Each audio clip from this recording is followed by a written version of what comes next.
In the scorching desert heat of El Alamein, Egypt, July 1942, Corporal Marco Rossi faced an impossible choice. As a medical orderly in the Italian army, he'd been assigned to guard 200 British prisoners of war awaiting transport. His orders were clear: minimal rations, no extra water, maintain security at all costs. But the desert sun was merciless. Men were dying of thirst, and Marco had access to the medical supplies, including extra water reserves meant for Italian casualties. Every night for a week, Marco smuggled canteens of water to the British prisoners. It was a court-martial offense, possibly treason, definitely against every regulation he'd sworn to uphold. On the 8th night, as he handed a canteen through the wire fence to a delirious British soldier, the man looked up at him with familiar eyes. Sicilian eyes. Eyes Marco had seen every day of his childhood. "Marco?" the prisoner whispered in Italian. "Fratello?" Brother. This is the story of how Marco Rossi discovered that his younger brother Antonio, who'd emigrated to England in 1936 and enlisted in the British Army, was dying of thirst in an Italian POW cage. And how that discovery forced Marco to choose between family, duty, and the conscience that had been quietly breaking him for months. To understand how two brothers ended up on opposite sides of a desert war, we need to go back to 1935, to a small fishing village in Sicily, where the Rossi family was falling apart. The Rossi brothers, Marco, Antonio, and their younger sister Lucia, grew up in poverty that deepened with every passing year. Their father had died in the Great War. Their mother worked herself to exhaustion in wealthy families' kitchens, but it was never enough. By 1935, Italy's economic depression had devastated Sicily. There was no work, no future, no hope. The Rossi family, like thousands of others, faced an agonizing choice: stay and starve together, or separate and survive. Marco, the eldest at 19, made the decision. "Antonio should go to England," he told his mother. "Uncle Paolo is there, in London. He can get Antonio work. Send money back to us." Their mother cried. Lucia begged them not to separate the family. But Antonio, 17 and pragmatic, understood. "I'll go," he said. "I'll work. I'll send money. And when I've saved enough, I'll bring you all to England." Marco stayed in Sicily to care for their mother and sister. Antonio left in March 1936, promising to write weekly. For a year, he kept that promise. His letters described London's vastness, his work at Uncle Paolo's restaurant, his improving English, his plans to bring the family over soon. Then the letters stopped. Marco wrote repeatedly, growing increasingly desperate. Uncle Paolo finally responded in late 1937. Antonio had left London suddenly. No explanation. No forwarding address. Paolo had no idea where he'd gone. Marco was devastated. Had Antonio abandoned them? Been killed? Simply disappeared into England's massive cities? There was no way to know. No resources to search. Just silence where his brother's voice had been. In 1939, when war erupted, Marco was conscripted into the Italian army. He had basic medical training from helping the village doctor, so they assigned him to medical services. It was safer than infantry, his mother said. He'd survive, come home, find Antonio somehow. But then Italy entered the war in June 1940, and everything changed. Britain became the enemy. If Antonio was still in England, if he was even alive, he was now on the opposite side of a conflict neither brother had chosen. Marco tried not to think about it. He focused on his work, treating wounded Italian soldiers, maintaining medical supplies, following orders. He was good at it, efficient, compassionate, professional. His superiors commended his dedication. By 1942, Marco's unit was deployed to North Africa as part of the Africa Corps supporting German operations. The desert was hell, endless heat, scarce water, brutal combat. Men died from wounds, disease, and thirst in equal measure. Marco saw terrible things. He also saw unexpected things. Enemy soldiers were just soldiers. British troops wounded in combat looked exactly like Italian wounded, scared, in pain, crying for mothers or wives. The uniforms were different, but the suffering was identical. This disturbed Marco more than he wanted to admit. Propaganda told him the British were imperialist oppressors, enemies of Italian dignity. But the British prisoners he treated were just men. Working class mostly, conscripted like him, fighting because governments told them to fight. In July 1942, after a particularly brutal engagement near El Alamein, Marco's unit captured approximately 200 British soldiers. They were exhausted, dehydrated, some wounded. Standard procedure: minimal care, hold them for transport to permanent POW camps, conserve resources for Italian troops. Marco was assigned as one of the guards, his medical skills making him responsible for keeping prisoners alive, enough to transfer but not comfortable enough to recover quickly. The conditions were appalling. The British prisoners were held in a wire enclosure with minimal shade, given 1 canteen of water per man per day. Barely enough to survive in the desert heat, certainly not enough to remain healthy. Men began dying within 48 hours, not from wounds, from thirst and heat exposure. Marco reported this to his commanding officer, Captain Domenico Battaglia. "They're prisoners," Battaglia said dismissively. "We have limited water. Italian soldiers get priority.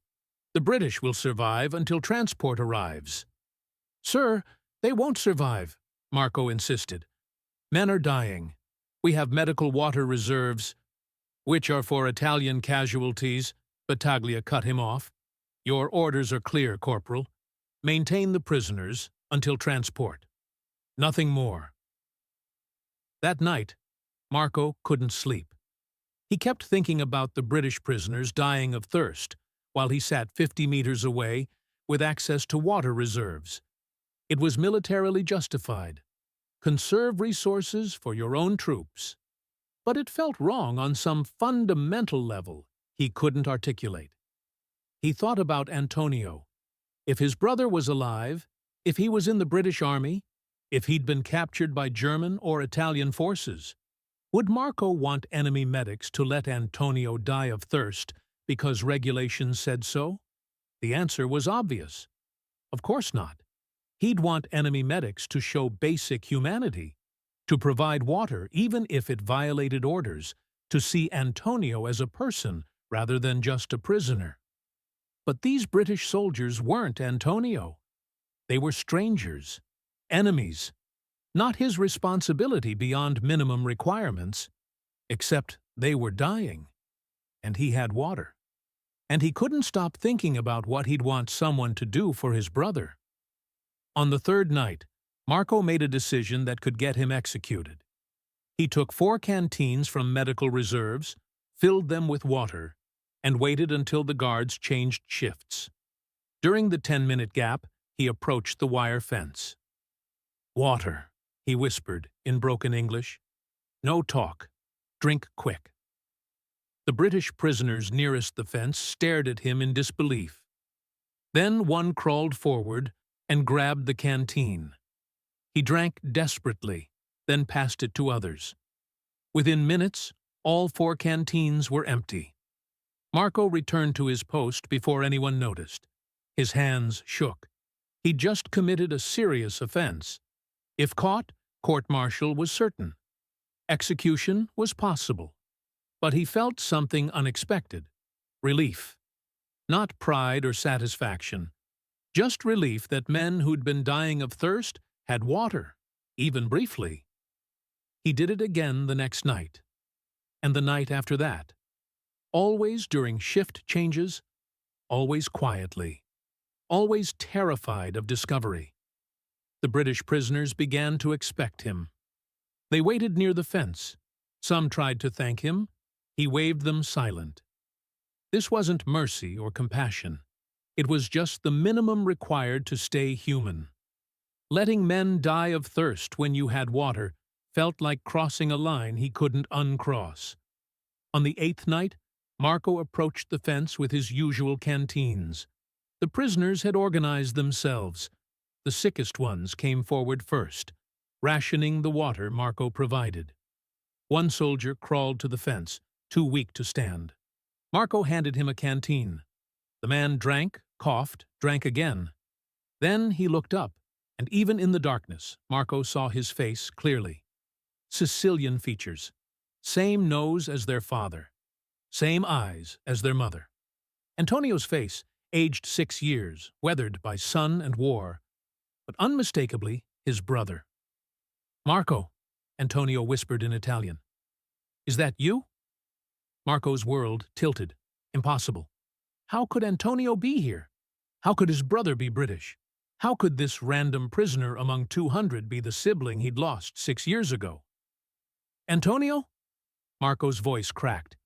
You're British?" "I enlisted," Antonio said, still weak from dehydration. 1938. I was going to write, explain, but then the war started and I couldn't. A guard shouted something. Marco's shift was ending. He had maybe 30 seconds before someone noticed he was at the fence.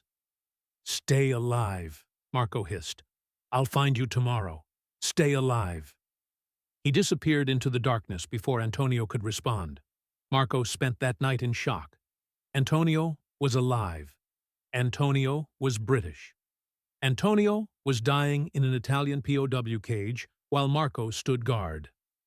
The impossibility of it was almost funny. Of all the soldiers captured in all the desert, his brother ended up in the one camp where Marco was assigned. The odds were astronomical, but here he was. And now Marco faced a choice that made his previous water smuggling seem trivial by comparison.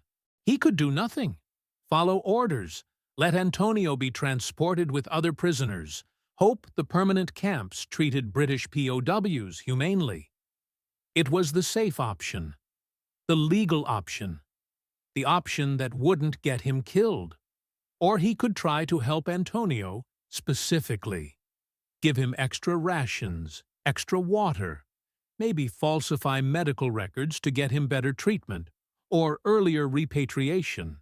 It would require deception, forgery, possibly bribery, all court-martial offenses, all betrayals of his duty as an Italian soldier. Marco didn't sleep. He thought about their mother in Sicily, waiting for news of both sons. She had no idea Antonio was in the British Army. No idea Marco was in Africa. No idea her sons were now enemies, separated by 50 meters of wire fence and the weight of opposing nations. What would she want him to do? Save Antonio, obviously, at any cost. Family came first. But Marco wasn't just a son. He was a soldier with duties, obligations, oaths. He'd sworn to serve Italy. Helping enemy prisoners, especially helping one specifically because he was family, was treason by any definition. Yet letting Antonio die when he could prevent it felt like a greater betrayal. Not of Italy, but of something more fundamental. Of family. Of humanity. Of the promises they'd made to each other and their mother. The next day, Marco found Antonio among the prisoners during medical inspection. Antonio was in bad shape, severely dehydrated, malnourished, showing signs of dysentery. Without intervention, he'd be dead within a week. Marco examined him officially, noting his condition on the prisoner roster. Then he whispered in Italian, "Tonight, same fence, we talk."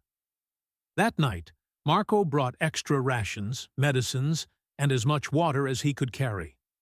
Antonio was waiting. "How?" Marco demanded. "How are you British?" Antonio explained. In 1938, with war looking inevitable and life in London's Italian community becoming difficult, he'd enlisted in the British Army. It offered citizenship, steady pay, purpose.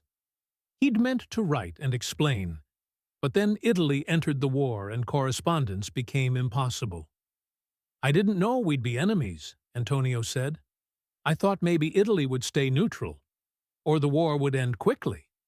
I never imagined this." "Mama thinks you're dead," Marco said, "or missing. She doesn't know you're British." "I know. I wanted to write. But what could I say? Dear Mama, I'm fighting against Italy now? How do you explain that?" Marco had no answer. How did you explain anything about this war? How did you explain brothers shooting at each other? How did you explain choosing between family and duty? "I'm smuggling supplies to you," Marco said finally. "Medicine, food, water. You need to survive until transport. The permanent camps have Red Cross oversight. Better conditions. You'll survive there."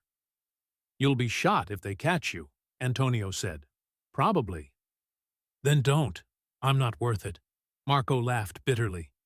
"You're my brother. You're exactly worth it, but—" He trailed off. But what? But this was wrong? But he was betraying his country?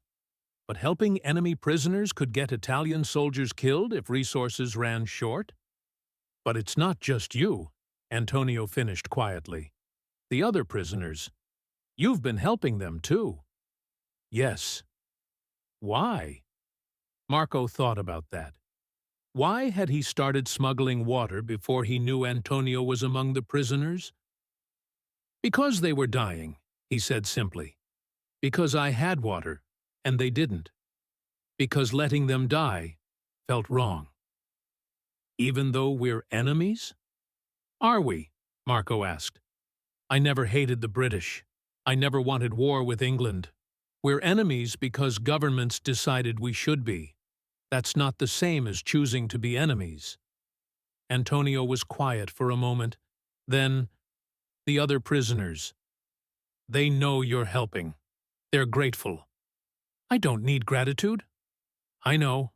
But Marco, if you're caught, if they execute you, I need you to know. You saved lives. Not just mine. Dozens of men who would have died of thirst without you. That matters." "It's treason," Marco said. "Maybe. Or maybe it's the only decent thing anyone's doing in this whole damned war." Over the next 2 weeks, Marco continued smuggling supplies to the prisoners, with extra going to Antonio.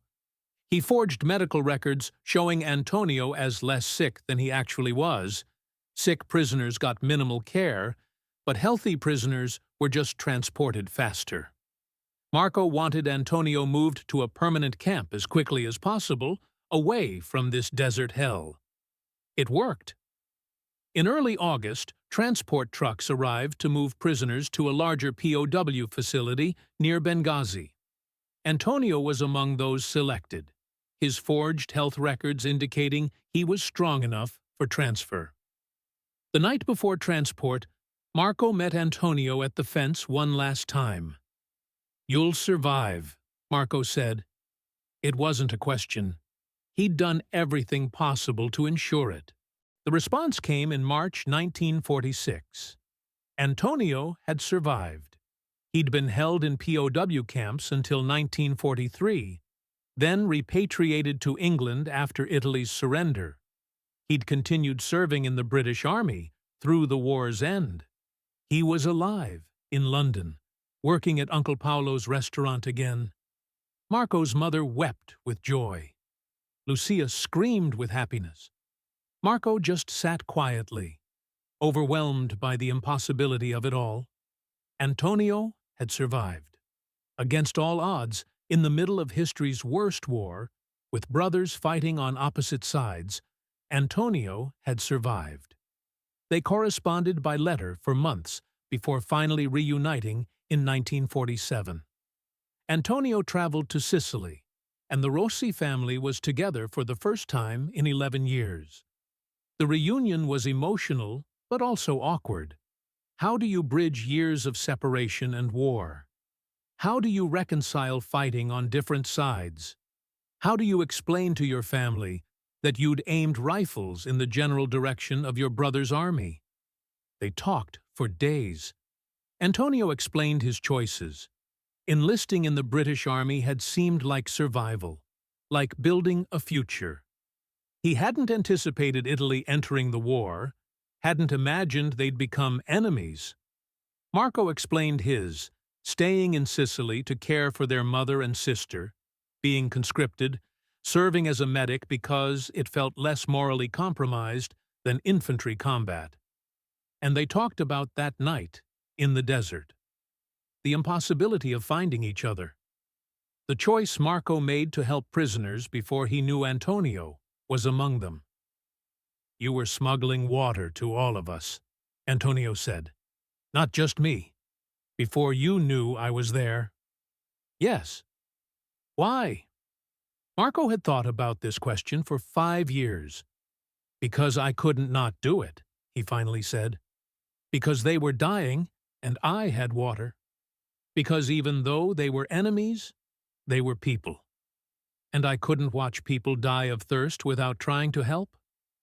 "You could have been executed." "I know." "Was it worth it?" Marco thought about the British prisoners who'd survived because of water he'd smuggled. Dozens of men who'd returned to families in England, Scotland, Wales. Fathers, brothers, sons, all alive because a medic decided regulations mattered less than human life. "Yes," he said, "it was worth it." Antonio told his own story then. After transport from the desert camp, he'd spent a year in POW facilities in Libya. The conditions were harsh, but not deliberately cruel. Italian guards followed regulations, no better, no worse, except one guard, a young corporal who'd smuggled extra rations to sick prisoners, who'd provided medicine when he could, who'd treated British POWs with basic human dignity, even though regulations didn't require it. "I asked him why," Antonio said. "He told me his brother was serving with the Italian Medical Corps in North Africa.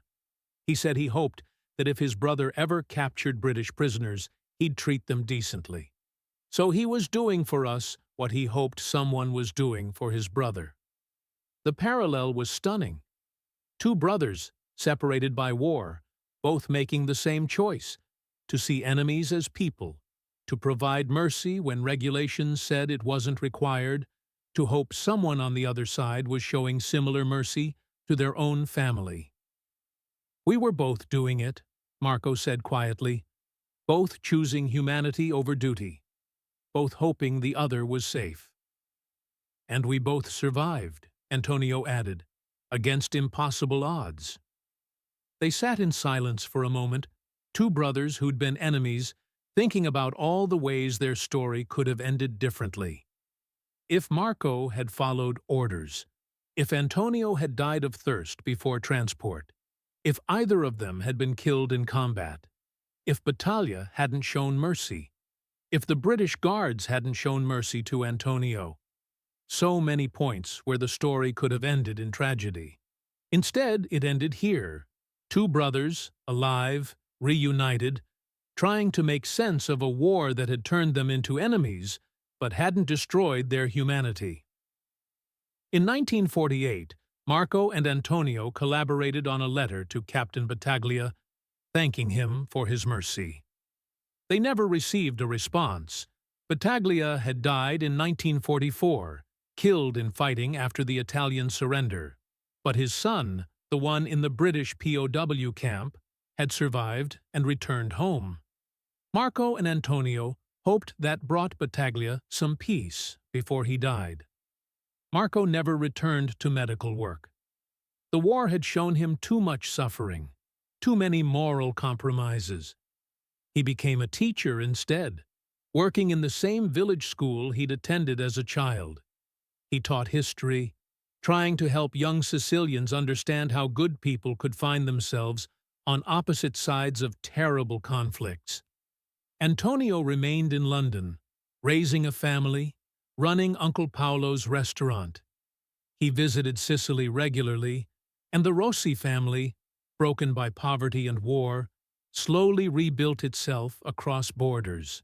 They never spoke publicly about what happened in the desert.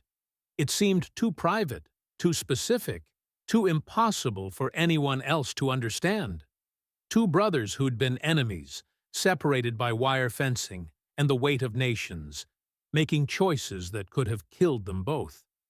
But in 1973, Antonio's daughter, named Lucia after the aunt she'd never met, asked her father to write down his war story for a school project. Antonio wrote about being captured, about nearly dying of thirst, about the Italian medic who'd smuggled water to prisoners. He didn't reveal that the medic was his brother. That seemed too complicated to explain, but he ended his account with these words: "That medic could have been executed for helping us. He risked his life to give water to enemy soldiers. I've spent 30 years wondering why he did it. The only answer I can find is this: he saw us as people, not enemies. He couldn't watch people die when he had the power to help. That choice, to see the enemy as human, saved my life. It's the reason I'm alive to write this. It's the reason you exist to read it." When Lucia showed her Uncle Marco the essay, he cried. Not from sadness, but from recognition. Antonio had understood. After all these years, after all the silence, Antonio had understood why Marco made that choice. In 1989, Marco died at age 73. Among his possessions, his family found a small notebook he'd kept throughout the war. It contained medical notes, supply inventories, and, on the final page, a list of names. British prisoners. 200 of them. Every prisoner who'd been in that desert camp in July 1942. Antonio's name was there, but so were 199 others. Beside each name, Marco had written a single word in Italian: salvato, saved. He'd kept track. For 47 years, he'd remembered every prisoner he'd given water to, every life he'd preserved when orders said to let them die. He'd never spoken about it, never claimed credit, never sought recognition. But he'd remembered.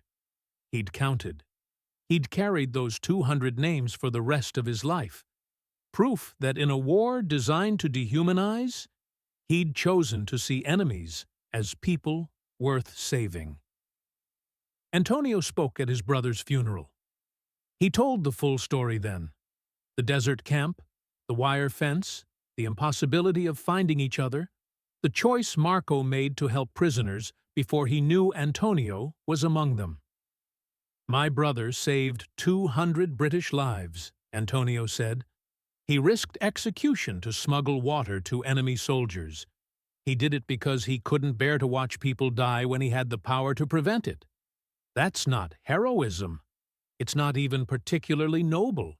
It's just the minimum required to stay human in circumstances designed to strip humanity away." Marco taught me something important. Your enemies are people. They have families who love them. They make choices in impossible circumstances.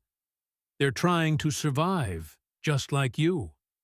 Once you really understand that, once you can't unsee it, you can't treat them as mere targets anymore. Some people can hold that truth and still kill. Marco couldn't. He saw British prisoners dying of thirst, and he saw people, not enemies, people, and he chose to help them, even though it could have cost him everything. That choice saved my life, but it also saved 199 others. Men who went home to England after the war, who had families, careers, lives, all because an Italian medic decided orders mattered less than human life. I don't know if that makes Marco a hero, but it makes him my brother, and it makes him someone worth remembering.